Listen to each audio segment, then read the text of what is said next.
Afternoon, everyone. Welcome back to Daily Endeavours for the 9th of May. I'm Jackson, and we've got a 10 seal set. As always, if you just want help with one of these particularly, you just want to skip all the other shit, I'll put timestamps in the description.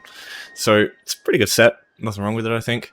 Not a big fan of keeping Cyrodiil, but everything else is pretty straightforward. So we've got world bosses, logs of wood, structure furnishings, weapon enchantment, and yeah, keeping Cyrodiil. So, weapon enchantment, redonkulously simple. Structure furnishings, pretty damn good. I would say do these two. What I would do is either do this one first, or do it at the end after you kill world bosses, so that you, I don't know, slightly more efficient, I suppose. Or if you do logs of wood, either of these two, travel to your house and do the structure furnishings one. So I'll just start with the recharging one weapon enchant. I assume most people know how this thing works, but just to cover all the base, I'm just going to quickly go through this one. So right click, you'll get the charge option. And you can also, if you scroll over it with the, I think it'll be a little different for console, but console just gets the option to like open up a menu with the weapons and equipment category and just go charge as well. But yeah, you can also charge using the F key on keyboard and mouse, and yeah, so you got your soul gems here. If you don't have any soul gems at all, just pop over to any mystic in the game. Where is she? Here she is.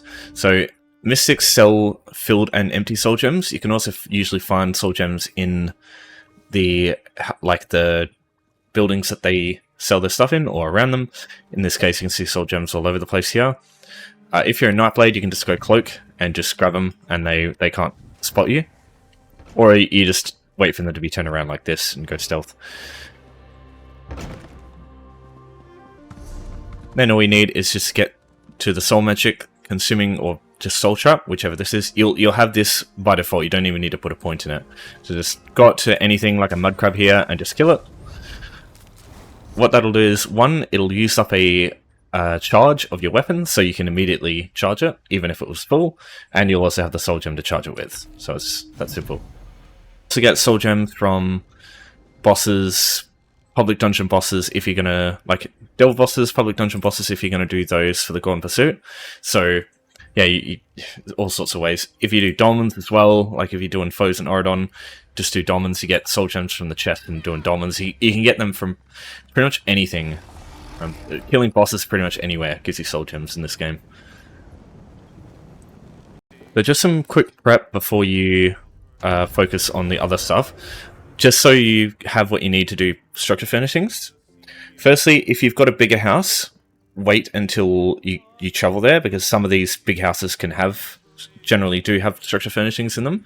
But if not, let me show you a few things. If you don't even have a house yet, let me show you. So you want to come to this spot here in the Rosy Lion, pretty much where this shows up. So this house here, there'll be a NPC you can talk to here with a quest. If she's not here already, you've already talked to her and gotten the house, so you can just check your housing tab here in maps, and it'll come up under collected. The house you'll have depends on your alliance, whoever you spoke to the NPC with, and you'll either have Mara's Kiss, Rosy Lion, or the Emily Flask Inn Room, one of these two. So you can travel to these from anywhere. So that's why I think you should do the other ones first, because you do your recharge enchantment, go out, you collect your wood, or you kill your world bosses, and then you can immediately travel to your house, so you just spend less time doing other stuff. Just traveling, you know. And if you need a structure furnishing, you can get one here, this wood cutting block for 100 gold. You can get them from Rosica. If you don't have any gold at all, you can check upstairs and just check these cabinets and stuff. You can sell these to a fence and just get a bit of gold, and that's what I would do, because you got a fence, you got Atlas Refuges over here, and so if you go inside, you can sell stolen stuff to them, and then you can just come back, buy the 100 gold wood cutting block, and you'll be able to do the structure endeavor just fine. You literally just need one structure furnishing. That's all you need. Alright, so world bosses. You're going to need two. There's a couple of ways you can do this. The most straightforward way is you can just do the same thing in Glenumbra. This way, Sean, you start with by default, so everything here is easy to access. You got this world boss right here, Western Overlook. It's a large red lurcher. So this guy here, he's quite tough, but the odds are everybody else is probably going to have the same idea, so you can just come to this one, kill him once, wait for him to respawn, kill him twice, and that's it. For some other alternatives, you could go back and forth between world bosses. What I like to do is either this way, Sean, here, and travel to Strife Swarm, and this way shrine here, travel to Brahma's Grove. Strasform is definitely tougher than Brahma's, but you might be able to travel to one, go back, and then travel to the other one, and they might come up by the time you get there, or it might not. It's very finicky getting 2 world bosses to spawn when you want them to.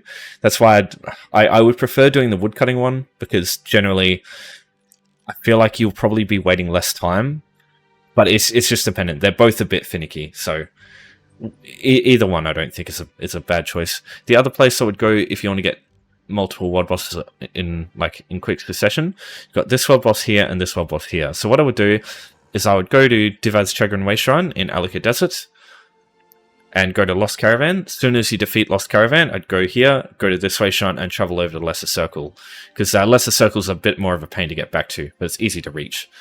Now, if you want access, I'll talk about one more. Green Shade's also another good one, because you've got these 2 world bosses here. It's a little bit of a trek to get to them via this way, but yeah, these 2 here, excellent, because you can they're right next to each other, basically. This is like a little hill in between them. Now, as far as getting to these via houses goes, through housing tours, because you can use this basically as like a free way shrine. So what I would do for this one is, you can use Ebony Flask, or you can use Ebonheart Chateau, and that will take you pretty close to Brahma's Grove, and then the way shrine to Sini is quite close to this one that you start with by default. So this one's easy to get to. As far as Alika Desert, you've got House of the Silent Magnifico down here somewhere. Here, yeah. That's probably the closest one, I would say. There's also this one up here, Sword Saint. Can't remember what it's called. But that one's like on the other side.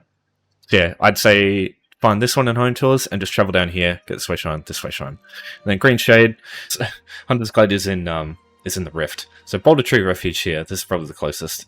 So just travel up here, get this way shrine, and that's probably the closest thing you'll have to it. That or this way shrine here, one of those 2. So I guess I'll just talk real quick about logs. Oh, here we go. Yeah. Alright. This guy's quite tough.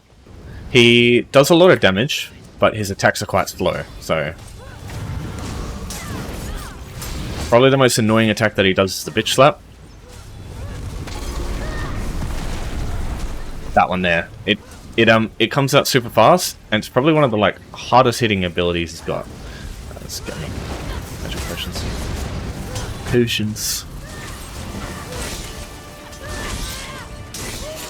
Yeah, odds are there'll be other people here to help you, so. And that's one, so you literally just do that twice.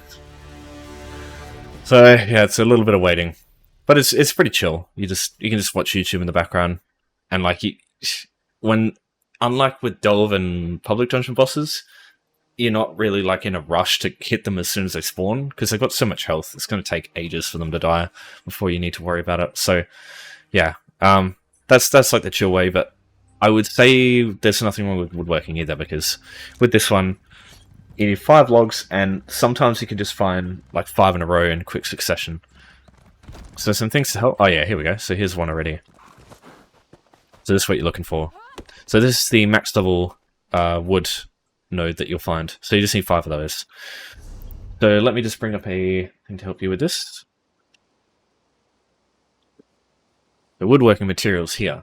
So this site, if you go over these, it will show you what each of the nodes look like.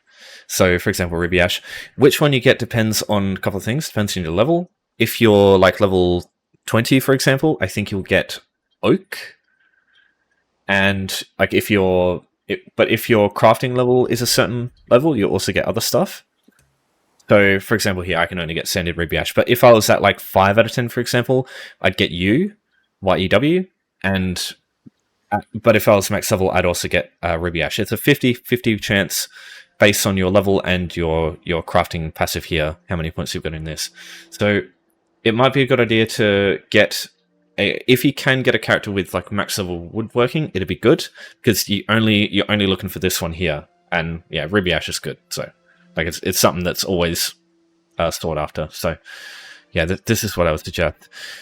There's a couple other things. Firstly, surveys. Surveys can make this super quick.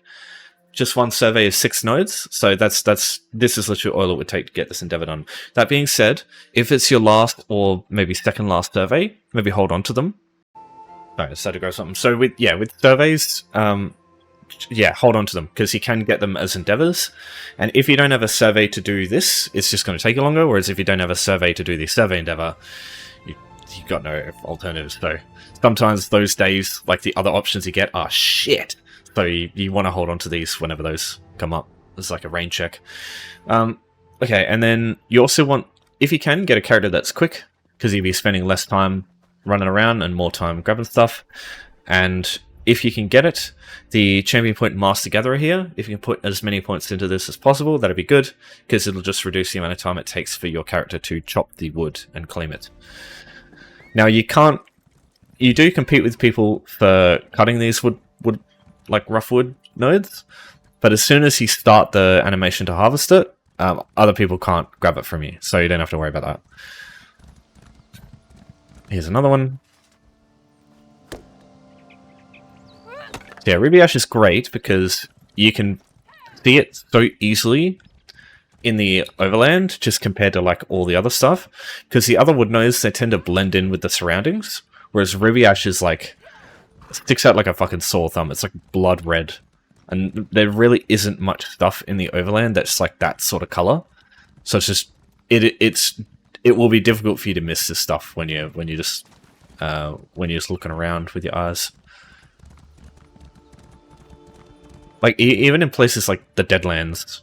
That being said, in the Deadlands you don't get this anyway. You get like the nodes look different in the Deadlands anyway. So yeah, that's not even a point to make. And that's number 5. So that would have, I probably have done this quicker than the amount of time I was waiting for that first world boss to respawn. So yes, I do think woodworking is probably going to be quicker, but yeah, not always. I can't guarantee that, but yeah, I think it's worth trying that instead. All right, so now what we will do is, now that we've done those, we can now just travel to our house to get the other endeavor done. So in this case, I'm just going to go to Autumn's Gate, because that's where I have my structure item from before that I bought, the wood cutting block. Or do I have it in my inventory? Oh, I've still got it in my inventory, never mind. For a house like this, I can already see some structure furnishings here, so I don't actually have to grab anything. So what you can do first, before you look at buying one, is go to your house, go housing editor, go browse the bottom there, and just go retrieve. If you see something under the structures category here, you can grab one of these, you can go put away, and you can go exit, and at the bottom left, you'll see it says undo. I know it says it twice. It's an add-on thing, don't worry about that. So press the Z key to undo. And as you can see at the endeavors there, that counted as placing a structure furnishing. Because even if you don't place it yourself, even if you undo it, like it technically counts pasting it. So you can do that, and then you can redo to take it away, and then undo again, and that will count. Or you can literally do the same thing if you go browse, go place, and you get your wood cutting block here in structures, and you can just do the same thing. So you can place it, undo, redo as many times as you need. And so what I'll do now is I'll just put this wood cutting block in the corner. And so whenever this endeavor comes up next, I can just go and grab that wooden cutting block, put it away, undo, redo as many times as I need, and yeah, just easily do this endeavor whenever it comes up. All right, so I'll just quickly explain a keep, because it's kind of quick, maybe quicker than 2 world bosses, but very, very unreliable. So let me see what I can find. So taking a keep. Main reason I say avoid this one compared to the others is the unreliability of it. So if you have, for example, I've got this Oddmary character, but if you were to have like no other characters on other alliances, and you get to a map like this, there's no keeps to take. So obviously you can go to other factions, but it might be this, it might look like this on all the other ones for all you know. Or it might be like literally the opposite, like someone else might own all the keeps. And if you go to try and do that on your own, theoretically you can take a keep on your own, but I don't recommend it because 1, it's not the easiest thing in the world, and 2, it's super slow. And usually if every keep on the map has been taken by the same alliance, the same faction, then there's probably more people on that side, and they're probably just going to stop you. I mean, that's the biggest issue for me. You can fail this and the consequences of that are far greater than failing any of the other endeavors. So I just don't think it's worth it. But if you do want to do this one, I'll just go through the basics. So in order to break through, firstly, you need to get through the gatehouse door, or you need to get through the outer walls. The door is going to be quicker. The battering ram on the door does not take very long, even if you're on your own. But the issue is it's very easy to defend. If there's one person defending it, all they have to do is pour oil on you. Pour flaming oil from here or from the grates through here. You can also put oils above. And it becomes very difficult for you to stay alive when there's just oil everywhere and just dealing constant flame damage to you. And in that case, you can move back a bit, and you can put some ballistas down. But they'll probably be shooting you with ballistas at the same time. So I would only do this if you know for a fact that no one's going to be attacking the keep. Or group up with a bunch of other people and do the same thing. Because the more people you have, it's not only going to be quicker because you can break through the door faster, but taking the capture points inside, the more people on a flag at once, the faster it gets taken. So what you need to do is either break through here or the walls, come into the courtyard, kill the guards, which, you can do on your own, but it takes a while, and it's not the easiest thing to do in the world. The main thing is the time, though. The more time it takes you, the more time enemies have to come back and defend the keep. Because as soon as it gets taken, as soon as you start attacking it, once one wall hits 50%, it gets, quote, flagged, unquote, and nobody can travel to it. But that'll put a big, this keep is under attack thing all over it, so people start investigating. So yeah, you have to take this flag, and then this flag. As you can see, there's tons of guards everywhere, so you have to deal with those. So yeah, you don't have, you can take one and then go to the other one. They don't deteriorate over time, unless you haven't taken them fully. And yeah, more people on a flag at once means it gets taken quicker. So that's why I definitely suggest doing this with mates, or at least with a group of some sort. As far as getting what you need to do this, you're either going to want, or probably both, you want battering ram, you want ballistas. You don't want firebolt ballistas, unlike with the damage to siege weapons endeavor, because firebolt ballistas and all the elemental siege weapons, they do less damage to walls and doors. Whereas Dominion ballistas, these things are great for destroying structures. They're not great for attacking other players, though, just compared to these. So yeah, just use these, and trebuchets too. Trebuchets are good for stone trebuchets are good for walls and doors as well. So the advantage of a trebuchet versus a ballistas have a bit of a shorter range, especially when height. I mean it's noticeable when sorry, how can I explain this? Height makes a big difference for both of these, but generally ballistas will have a lower range than trebuchets do. So if you want the absolute safest way to break down a wall quick, then a couple of trebuchets on a mountain in the distance is a good way to go. But it will take you a little bit of figuring out the distance in order to do that. But ballistas do more damage per second than trebuchets do, and you can shoot more ballistas at a wall. I mean, no, you can use more trebuchets than you can ballista, but trebuchets, the amount of area you need for a bunch of trebuchets is huge, whereas a couple of ballistas, you can fit them in a tiny spot. So yeah, just some things to go through there. Yeah, not much else worth talking about. I think I wouldn't do this one myself, just because the other one's so much easier. But yeah, if you got any questions about any of this stuff, as always, you just let me know, as always. So I said as always twice. Alright, thanks everyone for watching. Thanks for your support as always. And I'll see you next time. Yeah, take care.